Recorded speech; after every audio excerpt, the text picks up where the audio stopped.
நண்பர்களே, சாணக்கியர் என்ற அறிஞர் உருவாக்கிய அர்த்த சாஸ்திரத்தின் புகழ் பற்றி அறிவோமா? அர்த்த சாஸ்திரம் என்பது அரசமைப்பு, பொருளாதார கொள்கை மற்றும் இராணுவ உத்திகள் பற்றி விவரிக்கும் ஒரு பண்டைய இந்திய சமஸ்கிருத நூலாகும். இது பொ.க.மு. 4 முதல் 3ஆம் நூற்றாண்டு வரை வாழ்ந்த அறிஞர் தத்துவஞானி கௌடில்யரால் எழுதப்பட்டது. சந்திரகுப்த மௌரியரின் முக்கிய ஆலோசகரான இவருக்கு சாணக்கியர் அல்லது விஷ்ணுகுப்தர் என்ற பெயரும் இருக்கிறது. வரி விதிப்பு, பொருளாதார மேலாண்மை, ராஜதந்திரம், போர், சட்டம் மற்றும் ஒரு மன்னரின் கடமைகள் போன்ற தலைப்புகளை உள்ளடக்கிய ஆட்சியாளர்கள் மற்றும் அரசாங்க நிர்வாகத்திற்கான விரிவான வழிகாட்டுதல்களை இந்த நூல் வழங்குகிறது. அர்த்த சாஸ்திரம் 15 புத்தகங்களில் 150 அத்தியாயங்களாக பிரிக்கப்பட்டுள்ளது.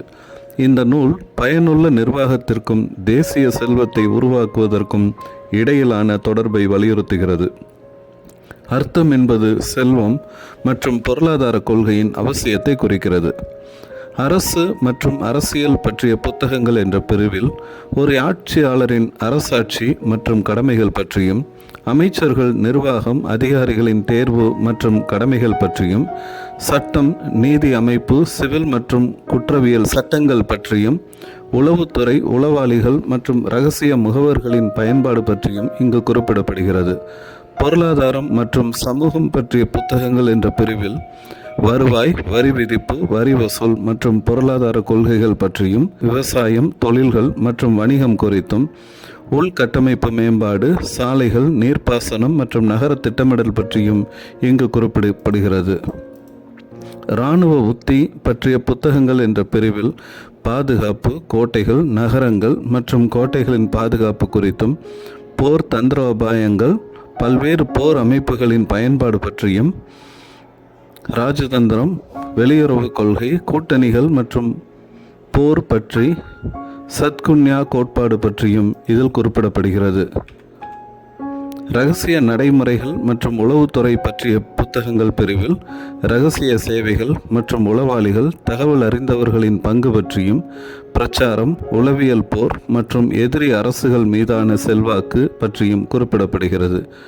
நிதி, மென்பொருள், நெறிமுறைகள் மற்றும் தத்துவம் பற்றிய புத்தகங்கள் பிரிவில் மன்னரின் தனிப்பட்ட நடத்தை மற்றும் ஆட்சியாளர்களின் சிறந்த நடத்தை பற்றியும், அரசியலில் நெறிமுறை பரிசீலனைகள், ஒழுக்கம் பற்றியும், அரசு நீடிப்பதற்கான இறுதி உத்திகள், அரசியல் நெருக்கடிகளின் போது எடுக்க வேண்டிய இறுதி உத்திகள் ஆகியன பற்றியும் இங்கு குறிப்பிடப்படுகிறது.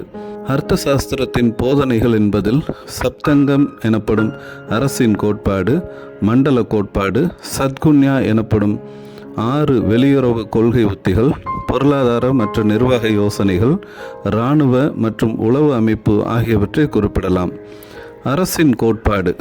கௌடில்யர் ஒரு வலுவான அரசுக்கு 7 கூறுகளை, அதாவது சப்தங்கம் என்று விவரிக்கிறார்.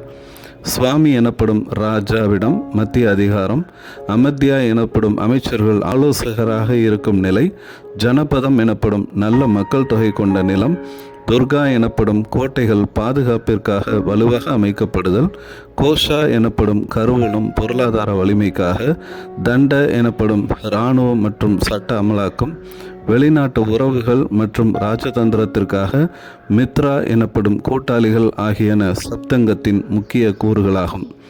மண்டல கோட்பாடு என்பது ராஜமண்டலம் ஒரு ராஜ்யத்தை சுற்றியுள்ள மாநிலங்களின் வட்டத்தை விவரித்து, ஒரு மன்னர் எப்போதும் தனது அதிகாரத்தை விரிவுபடுத்தி எதிரிகளை பலவீனமாக வைத்திருக்க வேண்டும் என்கிறது. சத்குன்யா எனப்படும் 6 வெளியுறவு கொள்கை உத்திகள், தற்காலிக ஒப்பந்தமான சந்தி எனப்படும் சமாதான ஒப்பந்தம், எதிரிகளை பலவீனப்படுத்துவதற்கு விக்கிரகா எனப்படும் போர், சரியான தருணத்திற்காக காத்திருத்தலை குறிப்பிடும் ஆசனம், தாக்குதலுக்கான தயாரிப்பை குறிப்பிடும் யான எனப்படும் இராணுவ அணிவகுப்பு, வலுவான சக்தியுடன் மேற்கொள்ளப்படும் கூட்டணி எனப்படும் சம்ஸ்ரியா, போர் மற்றும் அமைதி இரண்டையும் பராமரித்தலை குறிப்பிடும் துவைதி பாவா. பொருளாதார மற்றும் நிர்வாக யோசனைகள் என்ற பிரிவில் வர்த்தகம் மற்றும் தொழில்துறையை ஒழுங்குபடுத்த அரசின் கட்டுப்பாட்டில் பொருளாதாரம், விவசாயம், வர்த்தகம் மற்றும் தொழில்கள் மீதான கடுமையான வரி விதிப்பு, நீர்ப்பாசனம் மற்றும் விவசாயத்திற்கு உதவும் நீர்ப்பாசன திட்டங்களுக்கு நிதி அளித்தல், அரசாங்கம் பதுக்கல் மற்றும் கருப்பு சந்தைப்படுத்தலை தடுக்க வேண்டியதன் அவசியம் நீதி ஒழுங்கை பேணுவதற்கான கடுமையான தண்டனைகளை குறிப்பிடுகிறது. இராணுவ மற்றும் உளவு அமைப்பு என்பதில் சதுரங்க பாலா எனப்படும் 4 மடங்கு இராணுவம் என்பதை வலியுறுத்துகிறது. அதில் காலாட்படை, குதிரைப்படை, யானைகள், ரதங்கள் ஆகியன பற்றி குறிப்பிடப்படுகிறது. மேலும் கொரில்லா போர் தந்திரங்கள் பற்றியும் உளவுத்துறை சேகரிப்பு மற்றும் பிரச்சாரத்திற்கு உளவாளிகளை பயன்படுத்துதல் பற்றியும் குறிப்பிடப்படுகிறது. அர்த்த சாஸ்திரம் பழமையான நூலாக இருந்த போதிலும் அதன் நடைமுறை கொள்கைகள் மற்றும் மூலோபாய நுண்ணறிவுகள் இன்னும் சமகால அரசியல், ஆட்சி மற்றும் தலைமைத்துவத்தில் ஆய்வு செய்யப்பட்டு பயன்படுத்தப்படுகின்றன என்பதை நாம் ஏற்றுக்கொள்ளத்தான் வேண்டும். நன்றி. தொடர்ந்து இணைந்திருப்போம். லைக் பண்ணுங்கள், ஷேர் பண்ணுங்கள். புதிய காணொளிகளை பெற சப்ஸ்கிரைப் பண்ணுங்கள்.